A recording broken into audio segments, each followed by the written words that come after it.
ജനത്തിരപ്പൻ ചാനലിൻ്റെ വാർത്തയിലേക്ക് എല്ലാ പ്രേക്ഷകർക്കും സ്വാഗതം. കൊച്ചി കായലിൽ നിന്നും ആരംഭിച്ച് ചിറക്കൽ കായലുമായി ബന്ധപ്പെട്ട് കിടക്കുന്ന പള്ളിച്ചാൽ കനാലിന് കുറുകെ തോപ്പുംപടി അന്തി മാർക്കറ്റിന് സമീപമായിട്ട് ഒരു പാലമുണ്ട്. പുലിമുട്ട് പാലം എന്നാണിത് അറിയപ്പെടുന്നത്. നിരവധി വാഹനങ്ങൾ ഈ പാലത്തിലൂടെ ദിനംപ്രതി കടന്നു പോകുന്നുണ്ട്. പാലത്തിൻ്റെ കൈവരികളെല്ലാം പൊളിഞ്ഞിളകി തുരുമ്പിച്ച കമ്പികൾ പുറത്ത് കാണും വിധം ജീർണാവസ്ഥയിൽ കിടക്കാൻ തുടങ്ങിയിട്ട് നിരവധി കാലമായി.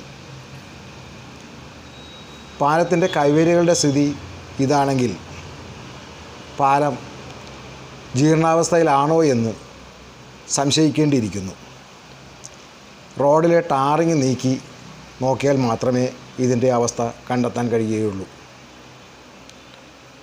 ലക്ഷങ്ങൾ മുടക്കി നിർമ്മിച്ച 2 5 സ്റ്റാർ ബസ് സ്റ്റോപ്പുകൾക്ക് സമീപമാണ് ദയനീയാവസ്ഥയിലുള്ള ഈ പാലം എന്നത് കൊച്ചി നിവാസികൾക്ക് അപമാനകരമാണ്. ബന്ധപ്പെട്ടവർ അടിയന്തരമായി ഇടപെട്ട് ഈ പാലത്തിൻ്റെ ശോചനീയാവസ്ഥ പരിഹരിക്കണമെന്ന് നാട്ടുകാർ ആവശ്യപ്പെടുന്നു.